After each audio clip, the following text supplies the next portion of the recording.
Can you hear me? Divya, Avantika, Antima. Okay, welcome to our 11th history class और history का test के लिए मैंने आपको बता ही दिया the test of history the history test will be on Monday of chapter 2 का टेस्ट हिस्ट्री का मंडे को क्लियर है सबको क्लियर है और जो दूसरे जो स्टूडेंट्स अगर आपके नॉलेज में हैं जो क्लास अटेंड नहीं कर रहे हैं या नहीं कर पा रहे हैं आप उनको बोल दीजिएगा बता देना कि टेस्ट है मंडे को चैप्टर 2 हिस्ट्री का और ट्यूसडे को पॉलिटिकल साइंस चैप्टर 10 डेवलपमेंट वाले का टेस्ट है उसका रीजन ये है कि अगर कहीं मार्क्स अगर आपके कहीं कम आते हैं तो कुछ एडजस्टमेंट किया जा सकता है बट बाकी अगर आपके बिल्कुल भी जिन बच्चों ने टेस्ट ही नहीं में ही अपियर नहीं होंगे उनके लिए तो फिर ना तो मैं कुछ कर सकता हूँ ना स्कूल कुछ कर सकता क्यों क्योंकि test will be held on online कोई पेपर के ऊपर टेस्ट नहीं होंगे एक बार पेपर आ गया वो चला गया कोई पेपर रिकॉर्ड में नहीं है टेस्ट ले लिया आपका आपने टेस्ट दे दिया उसी समय हाथों हाथ आपका रिजल्ट आपके पास आ गया कि आपने कितने सही किए कितने गलत किए वो आपके पास ऑटोमेटिक हैंड टू हैंड आपके पास रिजल्ट आ जाएगा तो इसलिए जो नहीं अपियर हो रहे हैं या ये सोच रहे हैं कि ऐसे ही हो जाएगा या वैसे ही हो जाएगा then in the end it will become difficult for them clear so you if your friends anybody else if your friends they are not attending the classes please tell them to attend the class and be sincere towards their studies clear ठीक है ठीक है अवंतिका दिव्या अंतिमा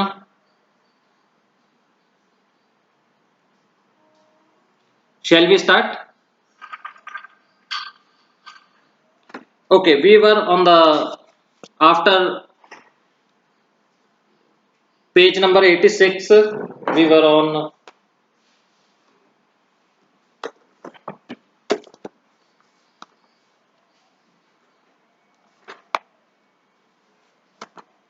page number 86 that is the last paragraph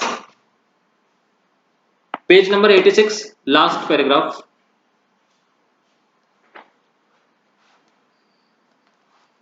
the third ethnic group was added to the Arabs and Iranians with the rise of the Turkish settlements in the 10th and 11th centuries the Turks were nomadic tribes from the Central Asian steppes grasslands of Turkestan northeast of the Arab Sea up to the borders of China, who gradually converted to Islam.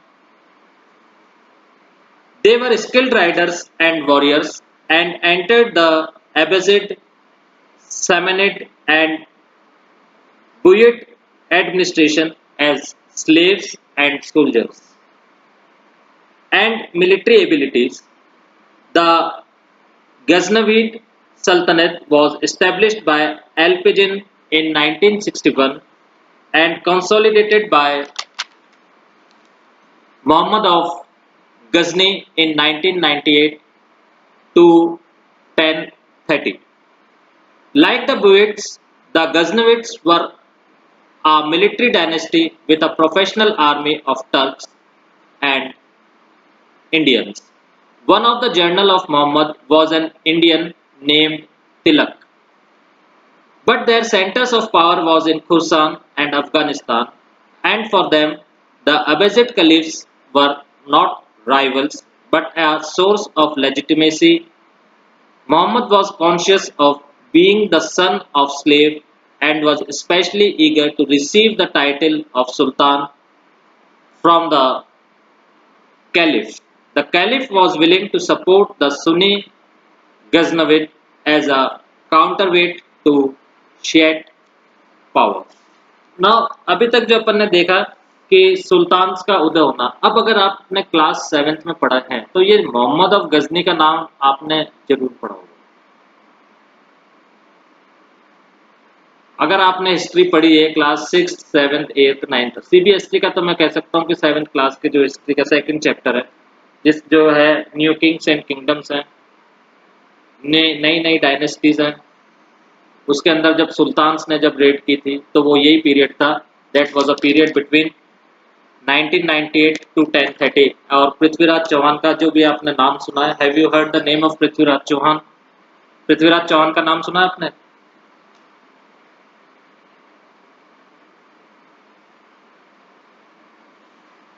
से yes और no. तो पृथ्वीराज चौहान का की लड़ाई किसके साथ हुई थी? Can you do you know कि किसके साथ पृथ्वीराज चौहान की लड़ाई हुई थी?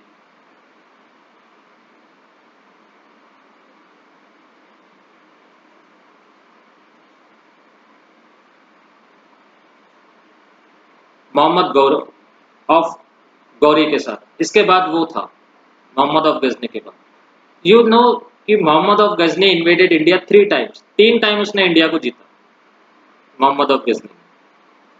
बट उसने रूल नहीं किया इंडिया के ऊपर। वो खाली इंडिया में आता, लूटता और चला जाता। वापस 3 दफे वो इंडिया में आया, लूटा और वापस चला गया। बाकी उसने एक्चुअली देखा जाए तो सबसे पहला Muslim ruler Mohammad of Ghazni था इंडिया में। बट इसको फर्स्ट मुस्लिम रूलर नहीं कह सकते। क्यों? क्योंकि इसने कभी भी इंडिया के ऊपर रूल नहीं किया। ये आया इंडिया में, इंडिया को लूटा और वापस चला गया। कोई इसकी टेरिटरी नहीं थी, कोई इसका रूल नहीं था। बस ये तो इंडिया में आता, लूटता और चला जाता। मोहम्मद ऑफ गौरी इसके बाद जो था वो was the first Muslim ruler of India. ये सुल्तान हैं, these are known as sultan. Clear? Mohammad of Ghazni का भी जब अपन ने नाम पढ़ा मैं आपको बताता हूं। अब अपन इस पैराग्राफ को अपन अच्छी तरह से रीड कर लेते हैं और समझ लेते हैं। 10th एंड 11th सेंचुरी में जो कंट्री है तुर्की, वहां पे क्या हुआ? सल्तनत का उदय हुआ, राइज ऑफ सल्तनत हुई। सल्तनत एक टाइटल है, ठीक है, उसका उदय हुआ। और ये कहां से हुआ? अरब से और ईरान से। और ये एक तीसरा एक सब कास्ट ग्रुप बन गया कि हम क्या हैं? हम सुल्तान से। ये एक तीसरा सब, जैसा अपन ने अब्बासीड देखा, दूसरे ग्रुप देखे, ये तीसरा हो गया सुल्तान। यूमियाट्स देखा, अब्बासीड देखा और तीसरा सुल्तान। ये एक अलग ग्रुप एमर्ज हो गया, ठीक है। और सेंट्रल एशिया की जो ग्रासलैंड्स हैं, जिनको कि अपन स्टेपी बोलते हैं, उनका नाम है स्टेपी। स्टेपी के नाम से जाने जाते हैं। घास के मैदान है, बहुत बड़े बड़े घास के मैदान है, वो किस नाम से जाने जाते हैं? स्टेपीज के नाम से जाते हैं। सेंट्रल एशिया के जो घास के मैदान है के नोमेडिक पीपल थे ये लोग। नोमेडिक मीन्स खाना बदोश। ये एक खाना बदोश मीन्स यानी कि इन इंग्लिश भी से नोमेडिक मीन्स ये एक जगह टिक के रहने वाले लोग नहीं थे, कभी इधर कभी उधर, कभी इधर कभी उधर। नोमेडिक थे, इधर से उधर घूमते रहते थे, अपने भेड़ बकरियों को लेकर के, अपने जानवरों को लेकर के इधर से उधर। ये नोमेडिक ट्राइब थी। और इन लोगों ने धीरे धीरे किसको अपना लिया? इस्लाम को अपना लिया। यानी कि बहुत पहले से थी ये नोमेडिक ट्राइब, और इन्होंने धीरे धीरे इस्लाम को अपना लिया। और ये लोग जो थे ये बहुत अच्छे घुड़सवार थे, कुशल सवार थे, यानी कि बहुत अच्छे हॉर्स राइडर्स थे लोग। साथ में बहुत बहादुर भी थे, बहुत अच्छे योद्धा जिसको बोलते हैं ना, सोल्जर्स, वो उनके उसके गुण भी थे इनमें। बहुत अच्छे बहादुर थे और बहुत अच्छे घुड़सवार। अब पुराने टाइम के अंदर वॉर के अंदर क्या चाहिए होता था? हॉर्स राइडर, जिनकी हॉर्स राइडिंग बहुत अच्छी। तो इन ये बहुत अच्छे हॉर्स राइडर थे, साथ में ये बहुत बहादुर, इनमें बहुत बहादुरी भी भरी हुई थी। वे गुलामों और सैनिकों के रूप के अंदर क्या हुआ? अब्बासी, समानी और बुवाई के का जब एडमिनिस्ट्रेशन था तब ये उसके अंदर शामिल हुए। कैसे शामिल हुए? कुछ तो गुलाम बन करके, कुछ सैनिक बन करके, अब्बासी एडमिनिस्ट्रेशन के अंदर, सामान्य एडमिनिस्ट्रेशन के अंदर, बुवाई एडमिनिस्ट्रेशन के अंदर ये लोग क्या हुए? शामिल हुए, उनको ज्वाइन कर लिया था इन्होंने। और अपनी वफादारी और इनकी वफादारी और इनकी सैनिक योग्यताओं के कारण ये इन एडमिनिस्ट्रेशन के ऊंचे पदों पर चले गए।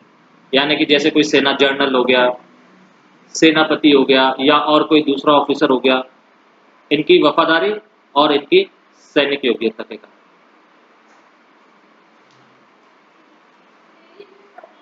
और गजनी सल्तनत की स्थापना अफगानिस्तान के अंदर 1961 में हुई।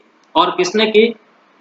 मोहम्मद ऑफ गजनी ने गजनी सल्तनत की स्थापना करी 1961 में अफगानिस्तान के अंदर।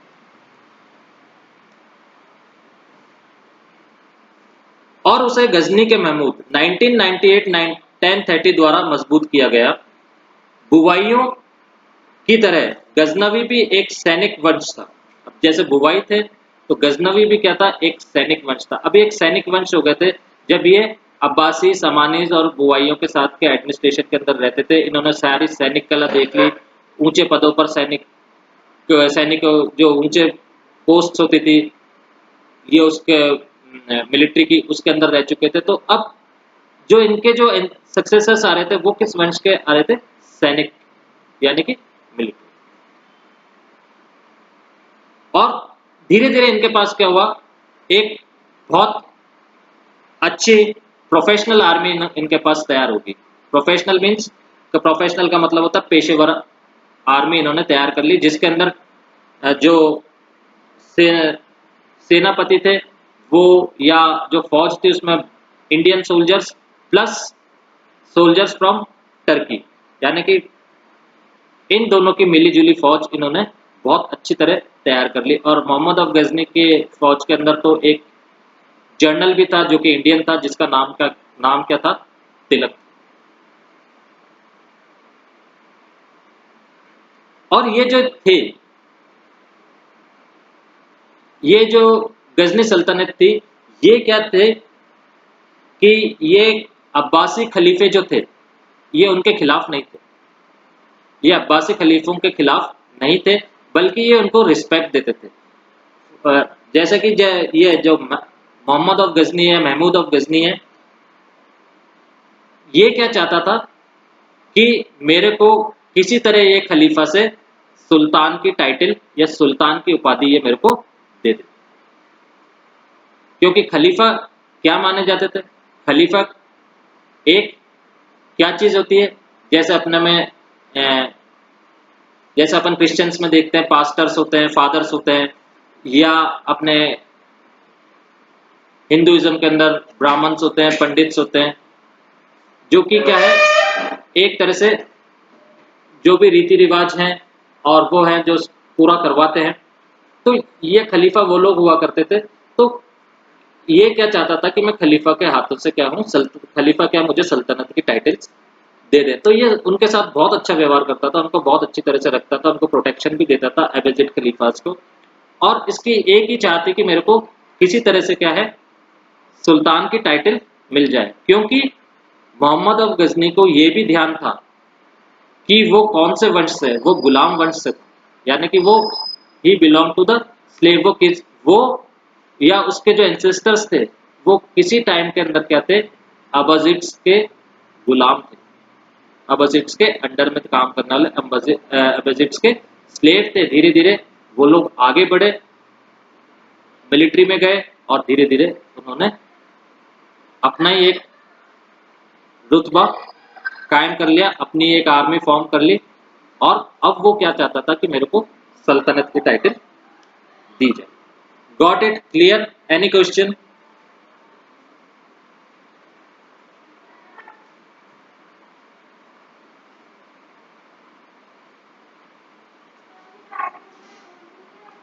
Do you have any question?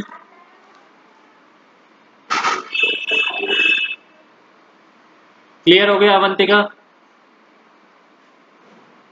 Divya? ठीक है बेटा, आपको अच्छा लग रहा है या नहीं लग रहा है, थोड़ा सा मेरे को ये बताइए। बोर तो नहीं हो रहे हैं आप? बोर तो हो रहोगे, ऐसी बात तो नहीं है कि बोर नहीं हो रहोगे। हाँ या ना तो बोल दो।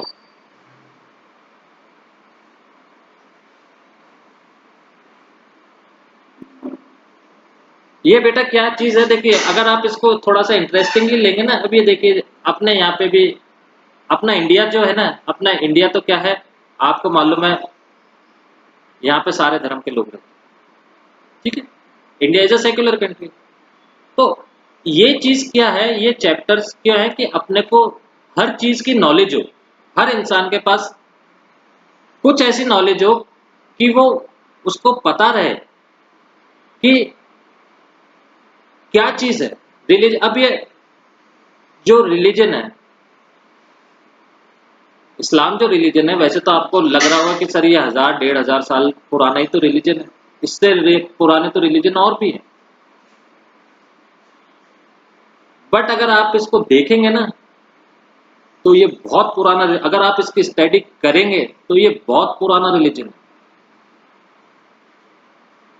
बहुत पुराना रिलीजन है। कहां से आया, कहां से शुरुआत हुई थी, ये बहुत दूसरी बात है, बट रिलीजन जो है बहुत पुराना।